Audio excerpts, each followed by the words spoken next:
Hi friends, അപ്പോൾ എല്ലാവർക്കും learn with മീയുടെ LP UP സിലബസ് ബേസ് ചെയ്തിട്ടുള്ള ക്ലാസ്സുകളിലേക്ക് സ്വാഗതം. അപ്പോൾ നമ്മളിപ്പോൾ കേരള നവോത്ഥാനത്തിലെ മൂന്നാമത്തെ നായകനായിട്ടുള്ള ശ്രീനാരായണ ഗുരുവിനെ പറ്റിയിട്ടാണ് പറയുന്നത്. അപ്പോൾ നമുക്ക് ക്ലാസ്സിലേക്ക് പോകാം. നമുക്ക് ഒരുപാട് പഠിക്കാനുള്ള അല്ലെങ്കിൽ നവോത്ഥാനവുമായിട്ട് ബന്ധപ്പെട്ട് ഒരുപാട് ഫാക്ട്സ് ഉള്ള ഒരു നവോത്ഥാന നായകനാണ് ശ്രീനാരായണ ഗുരു. നമുക്കറിയാം, കേരള നവോത്ഥാനത്തിൻ്റെ പിതാവായിട്ടാണ് അദ്ദേഹം അറിയപ്പെടുന്നത്. 1856 ഓഗസ്റ്റ് 20 തിരുവനന്തപുരത്ത് ചെമ്പഴന്തിയിലെ വയൽവാരം വീട്ടിൽ മാടനാശാൻ്റെയും കുട്ടിയമ്മയുടെയും മകനായിട്ടാണ് നാരായണൻ ജനിച്ചത്. അദ്ദേഹത്തിൻ്റെ ഭാര്യയുടെ പേര് കാളിയമ്മ, അതുപോലെ സഹോദരിമാരുടെ പേര് കൊച്ചു, മാത, ദേവി എന്നിങ്ങനെയാണ്. ഇദ്ദേഹം ജനിക്കുമ്പോൾ തിരുവിതാംകൂർ ഭരണാധികാരി ഉത്രം തിരുനാൾ മാർത്താണ്ഡവർമ്മയായിരുന്നു. ഇനി ഇദ്ദേഹം നാണുവാശാൻ എന്നുള്ള പേരിലാണ് അറിയപ്പെട്ടിട്ടുണ്ടായിരുന്നത്. കോടതികളിൽ നേരിട്ട് ഹാജരാകുന്നതിൽ നിന്നും ഇദ്ദേഹം ഒഴിവാക്കപ്പെട്ടിരുന്നു. അതുപോലെ ഇന്ത്യൻ തപാൽ സ്റ്റാമ്പിൽ പ്രത്യക്ഷപ്പെട്ട ആദ്യ മലയാളിയാണ്. നാണയത്തിൽ പ്രത്യക്ഷപ്പെട്ട ആദ്യ മലയാളിയാണ്. ശ്രീലങ്കയുടെ സ്റ്റാമ്പിൽ പ്രത്യക്ഷപ്പെട്ട ആദ്യ മലയാളിയാണ്. പിന്നെ മലയാള മനോരമ നൂറ്റാണ്ടിൻ്റെ മലയാളിയായി തിരഞ്ഞെടുത്ത വ്യക്തി. അതുപോലെ കേരളത്തിലെ ഏറ്റവും കൂടുതൽ പ്രതിമകൾ സ്ഥാപിക്കപ്പെട്ടിട്ടുള്ള ഒരു വ്യക്തിയാണ്. പിന്നെ ജനനവും മരണവും അവധി ദിവസമായി പ്രഖ്യാപിച്ചിട്ടുള്ള ഒരേ ഒരു നവോത്ഥാന നായകനാണ്. പിന്നെ ജീവിച്ചിരിക്കുമ്പോൾ തന്നെ പ്രതിമ സ്ഥാപിക്കപ്പെട്ടൊരു നവോത്ഥാന നായകനാണ് ഇദ്ദേഹം. ഇദ്ദേഹത്തിൻ്റെ ആദ്യത്തെ ഗുരു എന്ന് പറയുന്നത് കണ്ണങ്കര മൂത്തപിള്ള ആശാനാണ്. അതുപോലെ തന്നെ ഇദ്ദേഹത്തിന് ഹഠയോഗ വിദ്യ പകർന്നു നൽകിയത് തൈക്കാട് അയ്യയാണ്. ഈ തൈക്കാട് അയ്യയാണ് ഇദ്ദേഹത്തിനെ ഈ നവോത്ഥാന പ്രസ്ഥാനത്തിലേക്ക് കൊണ്ടുവന്നത്, അല്ലെങ്കിൽ അതിലേക്ക് വരാൻ അദ്ദേഹത്തിനെ പ്രേരിപ്പിച്ചത് ഈ തൈക്കാട് അയ്യയാണ്. ഈ തൈക്കാട് അയ്യയെ പരിചയപ്പെടുത്തി കൊടുത്തത് ചട്ടമ്പി സ്വാമികളുമാണ്. ഈ ചട്ടമ്പി സ്വാമികളുടെ കാര്യം പറയുമ്പോൾ ചട്ടമ്പി സ്വാമികളെയും ഗുരുവിനെയും ഒരുമിച്ച് ചേർത്ത് പറയുന്ന ഒരു സ്റ്റേറ്റ്മെൻ്റ് ഉണ്ട്. എക്സാമുകൾക്ക് ചോദിക്കാറുണ്ട്, ഒന്ന് നോട്ട് ചെയ്ത് വയ്ക്കുക. കണ്ടുമുട്ടിയ നാൾ മുതൽ സാമൂഹിക പരിഷ്കരണ രംഗത്ത് ഒരുമിച്ച് പ്രവർത്തിക്കുകയും ഏതാണ്ട് ഒരേ സമയത്ത് മരണപ്പെടുകയും ചെയ്ത നവോത്ഥാന നായകർ. അത് ഈ ചട്ടമ്പി സ്വാമികളെയും ശ്രീനാരായണ ഗുരുവിനെയും ചേർത്ത് പറയുന്നതാണ്. അതുകൊണ്ട് തന്നെ എല്ലാം ആ ഒരേ സമയമായതുകൊണ്ട് തന്നെ അവരെന്നെ സമകാലികർ എന്നാണ് പറയുന്നത്. ഇനി ഇദ്ദേഹത്തിൻ്റെ മറ്റു ഗുരുക്കന്മാർ കുമ്മമ്പള്ളി രാമൻപിള്ള ആശാൻ, തൈക്കാട് അയ്യ, കൃഷ്ണൻ വൈദ്യർ. അതിൽ ഈ കുമ്മമ്പള്ളി രാമൻപിള്ള ആശാനാണ് അദ്ദേഹത്തിനെ സംസ്കൃതം പഠിപ്പിച്ചത്. അതുപോലെ അരുവിപ്പുറത്ത് ക്ഷേത്രം പണി കഴിപ്പിച്ച വർഷം 1887, അവിടുത്തെ പ്രതിഷ്ഠ നടത്തിയ വർഷം 1888. ഈ അരുവിപ്പുറം സ്ഥിതി ചെയ്യുന്നത് നെയ്യാറ്റിൻകരയിലാണ്, തിരുവനന്തപുരത്ത്. ഇനി അതുപോലെ തന്നെ 1924 ആലുവ അദ്വൈതാശ്രമത്തിൽ വെച്ചിട്ട് സർവ്വമത സമ്മേളനം നടത്തി. ഈ സർവ്വമത സമ്മേളനം മുന്നോട്ട് വയ്ക്കുന്ന ആപ്തവാക്യം എന്താണെന്ന് വെച്ച് കഴിഞ്ഞാൽ ഓം സാഹോദര്യം സർവത്ര എന്നുള്ളതായിരുന്നു. ആ അദ്വൈതാശ്രമത്തിൽ വെച്ചിട്ട് അദ്ദേഹം നൽകിയൊരു സന്ദേശമാണ് ഒരു ജാതി, ഒരു മതം, ഒരു ദൈവം, മനുഷ്യന് എന്ന്. അന്നത്തെ സർവ്വമത സമ്മേളനത്തിൻ്റെ അധ്യക്ഷൻ ജസ്റ്റിസ് ടി സദാശിവ അയ്യരായിരുന്നു. അദ്ദേഹം മദ്രാസ് ഹൈക്കോടതി ചീഫ് ജസ്റ്റിസ് ആയിരുന്നു. ഇനി ഗുരു നിലവിളക്ക് പ്രതിഷ്ഠ നടത്തിയ ക്ഷേത്രം കാരമുക്കുള്ള, തൃശ്ശൂർ കാരമുക്കുള്ള വിളക്കമ്പലം ക്ഷേത്രമാണ്. അതുപോലെ ആദ്യമായി കണ്ണാടി പ്രതിഷ്ഠ നടത്തിയത് കളവങ്കോട് ക്ഷേത്രം. കണ്ണാടി പ്രതിഷ്ഠ നടത്തിയ പ്രമുഖ സ്ഥലം ഉല്ലല, വെല്ലൂര്. അതുപോലെ കണ്ണാടി പ്രതിഷ്ഠയിലൂടെ അദ്ദേഹം മുന്നോട്ട് വെച്ച തത്വം എന്താണെന്ന് വെച്ച് കഴിഞ്ഞാൽ അഹം ബ്രഹ്മാസ്മി എന്നാണ്, യുവർ സെൽഫ് ഗോഡ്. അതുപോലെ മംഗലാപുരത്ത് സ്ഥാപിച്ച ക്ഷേത്രമാണ് തിരുപ്പതീശ്വര ക്ഷേത്രം. കോഴിക്കോട് സ്ഥാപിച്ച ക്ഷേത്രമാണ് ശ്രീകണ്ഠേശ്വര ക്ഷേത്രം. അന്ന് ആ ക്ഷേത്രത്തിന് തറക്കല്ലിട്ടത് ആനി ബസൻ്റാണ്. അതുപോലെ ഗുരുവിൻ്റെ പ്രതിമ ആദ്യമായി അനാച്ഛാദനം ചെയ്ത സ്ഥലം 1927 തലശ്ശേരി. അതുപോലെ ഗുരുവിൻ്റെ പ്രതിമ സ്ഥാപിക്കാൻ മുൻകൈയെടുത്ത വ്യക്തി മൂർക്കോത്ത് കുമാരനാണ്. അതുപോലെ താലിയെട്ട് കല്യാണം ബഹിഷ്കരിക്കാൻ ഇദ്ദേഹം ആഹ്വാനം ചെയ്ത സമ്മേളനം നടന്നത് പരവൂരാണ്. പിന്നെ രവീന്ദ്രനാഥ് ടാഗോർ ഗുരുവിനെ സന്ദർശിച്ചത് 1922 നവംബർ. അന്ന് ടാഗോറിൻ്റെ കൂടെ ഉണ്ടായിരുന്ന വ്യക്തിയാണ് CF ആൻഡ്രൂസ്, അതായത് ദീനബന്ധു എന്നറിയപ്പെടുന്ന അദ്ദേഹം. അതുപോലെ ടാഗോറും ഗുരുവും തമ്മിലുള്ള സംഭാഷണം തർജ്ജമ ചെയ്തത് കുമാരനാശാനാണ്. പിന്നീട് 1925 മാർച്ച് 12 ശിവഗിരിയിൽ വെച്ചിട്ട് ഗാന്ധിജി ഗുരുവിനെ സന്ദർശിച്ചു. അന്ന് ഗാന്ധിജിയുടെ കൂടെ ഉണ്ടായിരുന്നത് സി രാജഗോപാലാചാരിയാണ്. ഗാന്ധിജിയും ഗുരുവും തമ്മിലുള്ള ആ ഒരു സംഭാഷണം ട്രാൻസ്ലേറ്റ് ചെയ്തത് എൻ കുമാരനാണ്. അതുപോലെ ഗുരുവിന് ജ്ഞാനോദയം ലഭിച്ച സ്ഥലം പിള്ളത്തടം ഗുഹ, കന്യാകുമാരിയിലെ മരുത്വാമലയിൽ. പിന്നെ ഗുരു ആദ്യമായി ശ്രീലങ്ക സന്ദർശിച്ചത് 1918 അന്നത്തെ ആ സ്വീകരണ യോഗത്തിൽ ക്രമീകരണങ്ങളൊക്കെ ചെയ്തത് ബോധാനന്ദ സ്വാമികളാണ്. അതുപോലെ അദ്ദേഹം രണ്ടാമത് ശ്രീലങ്ക സന്ദർശിച്ചത് 1926 അതുപോലെ ആ വൈക്കം സത്യാഗ്രഹ സമയത്ത് അതിൽ പങ്കെടുത്തവർക്ക് ആ വെല്ലൂർ മഠത്തിൽ ഒരു താമസ സൗകര്യം ഒരുക്കി കൊടുത്തു. അതുപോലെ ആ സത്യാഗ്രഹത്തിൻ്റെ ആവശ്യത്തിനായിട്ടുള്ള ഫണ്ടൊക്കെ സ്വരൂപിക്കാൻ ഇദ്ദേഹം അവരുടെ കൂടെ നിന്നിട്ടുണ്ടായിരുന്നു എന്നാണ് പറയപ്പെടുന്നത്. ഇനി ഗുരുവിൻ്റെ 150-ാം ജന്മവാർഷികത്തോടനുബന്ധിച്ച് 2006 റിസർവ് ബാങ്ക് 5 രൂപ നാണയം പുറത്തിറക്കി.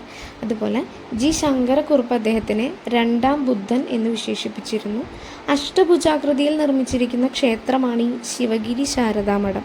ഈ ഗുരുവിൻ്റെ സമാധി ശിവഗിരിയിലാണ്. 1928 സെപ്റ്റംബർ 20 അദ്ദേഹം സമാധിയാവുന്നത്. ഇനി ഗുരു വിവർത്തനം ചെയ്ത കൃതികളാണ് ഈശോവാസ്യോപനിഷത്ത്, ഒഴുവിലൊടുക്കം. അതുപോലെ ഗുരുവിൻ്റെ തമിഴ് കൃതിയാണ് തേവരപദികങ്ങൾ. സംസ്കൃത രചനകളാണ് ദർശനമാല, നിർവൃതി പഞ്ചകം, വേദാന്ത സൂത്രം. ഈ സമാധി സമയത്ത് ഗുരുവിൻ്റെ വസ്ത്രത്തിൻ്റെ നിറം വെള്ളയായിരുന്നു. അതുപോലെ ശിവഗിരി തീർത്ഥാടകർക്ക് ഗുരു നിർദ്ദേശിച്ച വസ്ത്രത്തിൻ്റെ നിറം മഞ്ഞയായിരുന്നു. ഈ ശിവഗിരി തീർത്ഥാടനം ആരംഭിച്ചത് വല്ലവശ്ശേരി ഗോവിന്ദൻ വൈദ്യരും TK കിട്ടനുമാണ്. അതുപോലെ ഈ ശിവഗിരി തീർത്ഥാടനം ആരംഭിക്കുന്നത് പത്തനംതിട്ടയിലെ ഇലവും തിട്ടയിലാണ്. ഇനി ശിവഗിരി തീർത്ഥാടനം ആദ്യമായി സംഘടിപ്പിക്കാൻ നേതൃത്വം കൊടുത്ത കവി മൂലൂർ S. പത്മനാഭ പണിക്കരാണ്. ഗുരു ശിവഗിരി ബ്രഹ്മവിദ്യാലയം ശിലാസ്ഥാപനം നടത്തിയ വർഷം 1925 ഒക്ടോബർ 17. അടുത്തത് തിരുവനന്തപുരം മുട്ടത്തറയിൽ നടന്ന പുലയ സമ്മേളനത്തിൽ ഗുരു പങ്കെടുത്ത വർഷം 1916. ഇദ്ദേഹത്തിൻ്റെ ആദ്യ സന്യാസി ശിഷ്യൻ ശിവലിംഗദാസ സ്വാമികളാണ്. ഈ ശിവലിംഗദാസ സ്വാമിയുടെ ശിഷ്യന്മാരാണ് മലയാളി സ്വാമിമാർ. രാമാനന്ദ സ്വാമി സിദ്ധവൈദ്യനാണ് അദ്ദേഹം. ഈ ശിവലിംഗ സ്വാമിയുടെ നിര്യാണത്തിൽ അനുശോചിച്ച് കുമാരനാശാൻ എഴുതിയ കവിതയാണ് പറന്നുപോയ ഹംസം. അതുപോലെ വടക്കേ മലബാറിൽ ഗുരുവിൻ്റെ ആശയങ്ങൾ പ്രചരിപ്പിക്കാൻ നേതൃത്വം നൽകിയവരാണ് മൂർക്കോത്ത് കുമാരനും കൊറ്റിയത്ത് രാമുണ്ണി. അടുത്തത് SNDP. നമുക്കറിയാം ശ്രീനാരായണ ഗുരു സ്ഥാപിച്ച സംഘടനയാണ് ശ്രീനാരായണ ധർമ്മ പരിപാലന യോഗം. ഇത് സ്ഥാപിച്ചത് 1903 മെയ് 15 നമ്മൾ മലയാള മാസം നോക്കുകയാണെങ്കിൽ 1078 ഇടവം 2. ഇതിൻ്റെ ആസ്ഥാനം കൊല്ലത്താണ്. ഇതിൻ്റെ മുൻഗാമിയായി അറിയപ്പെടുന്ന സംഘടനയാണ് വാവൂട്ട് യോഗം. അതുപോലെ ഇതിൻ്റെ ആജീവനാന്തകാല അധ്യക്ഷൻ ശ്രീനാരായണ ഗുരു തന്നെയാണ്. SNDPയുടെ ആദ്യ സെക്രട്ടറി കുമാരനാശാൻ, ആദ്യ വൈസ് പ്രസിഡന്റ് ഡോക്ടർ പൽപ്പു. അദ്ദേഹമാണ് ഈ SNDP സ്ഥാപിക്കാനായിട്ട് ശ്രീനാരായണ ഗുരുവിനെ പ്രേരിപ്പിച്ചത്. അടുത്തത് വിവേകോദയം. ഈ SNDPയുടെ മുഖപത്രമാണത്. 1904 ആരംഭിച്ചത്. ഇതിൻ്റെ സ്ഥാപകൻ കുമാരനാശാനാണ്. സ്ഥാപക പത്രാധിപർ M. ഗോവിന്ദനാണ്. അതുപോലെ ഈഴവ ഗസറ്റ് എന്നാണ് അറിയപ്പെടുന്നത് വിവേകോദയം. പിന്നെ വിവേകാനന്ദ സ്വാമിയോടുള്ള ഒരു ആദരസൂചകമായിട്ടാണ് ഈ വിവേകോദയം എന്നുള്ള പേര് നൽകിയത്. ഇപ്പോഴത്തെ SNDPയുടെ മുഖപത്രം എന്ന് പറയുന്നത് യോഗനാഥമാണ്. ഇനി ഇദ്ദേഹത്തിൻ്റെ പ്രധാന രചനകളാണ്. ഇദ്ദേഹത്തിൻ്റെ ആദ്യ രചനയാണ് ഗജേന്ദ്രമോക്ഷം വഞ്ചിപ്പാട്ട്.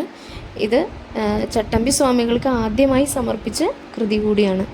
അതുപോലെ ആത്മോപദേശ ശതകം. ഇത് രചിച്ചത് 1897. ദൈവദശകം 1914. അതുപോലെ 2014 100 വർഷം ആഘോഷിച്ച കൃതി കൂടിയാണ് ഈ ദൈവദശകം.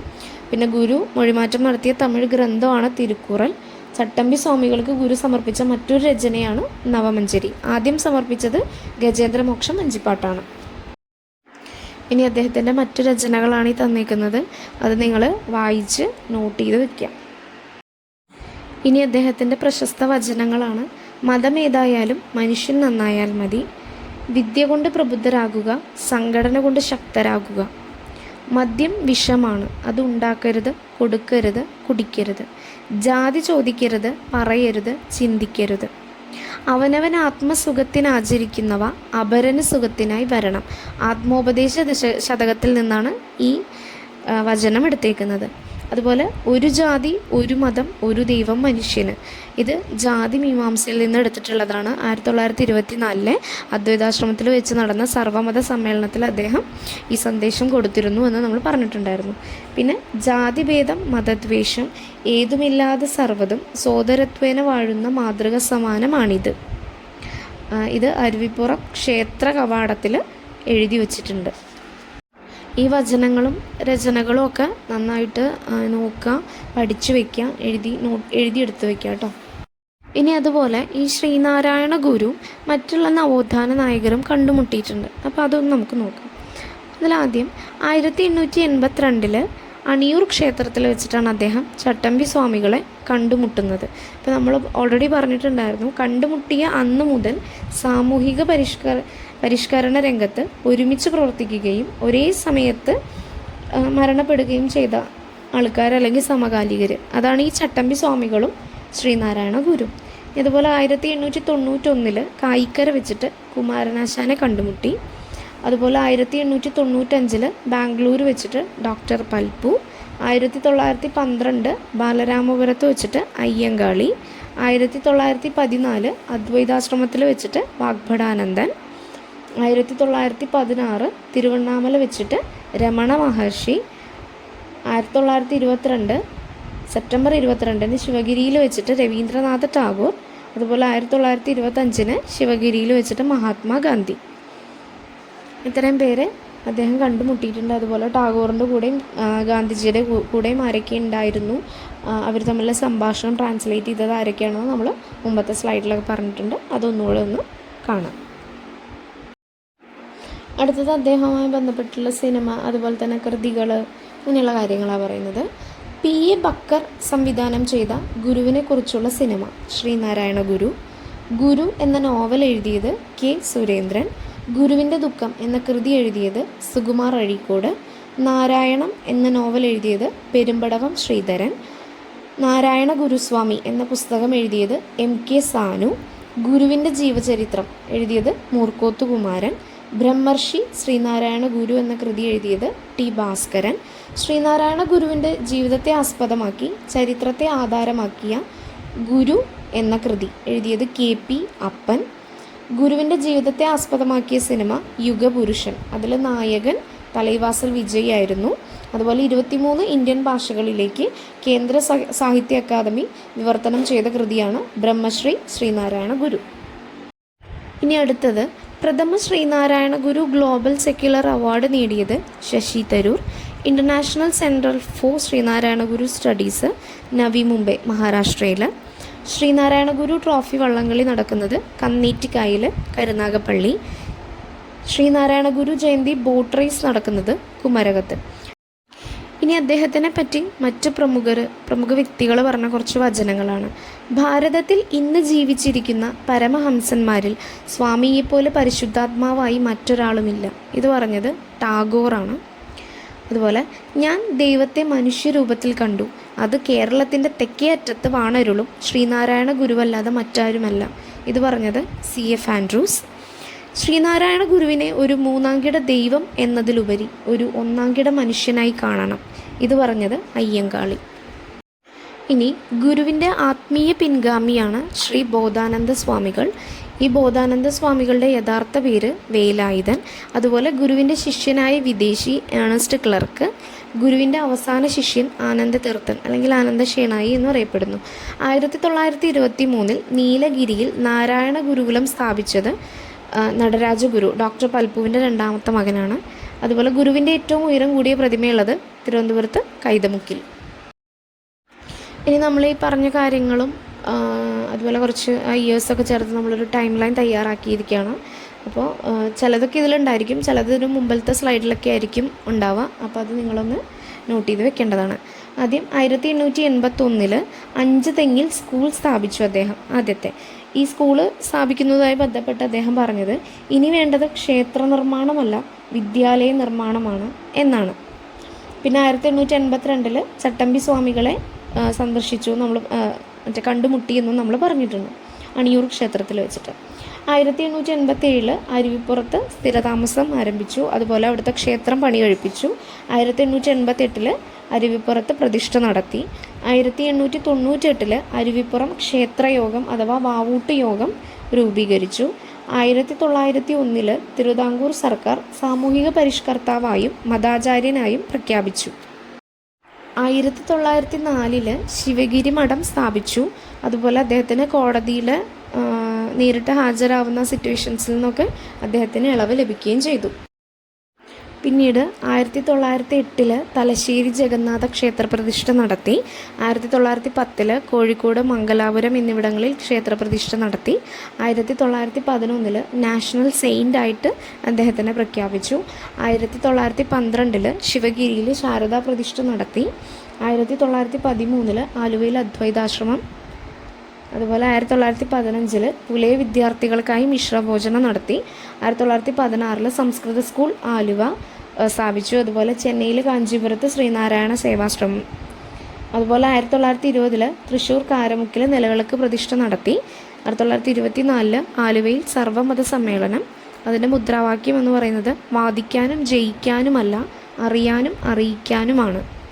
അതുപോലെ 1927 കണ്ണാടി പ്രതിഷ്ഠ നടത്തി. പള്ളുരുത്തി SNDP യോഗം അതിൽ പങ്കെടുത്തു. അതിലാണ് ശ്രീനാരായണ ഗുരു അവസാനമായി പങ്കെടുത്തത്.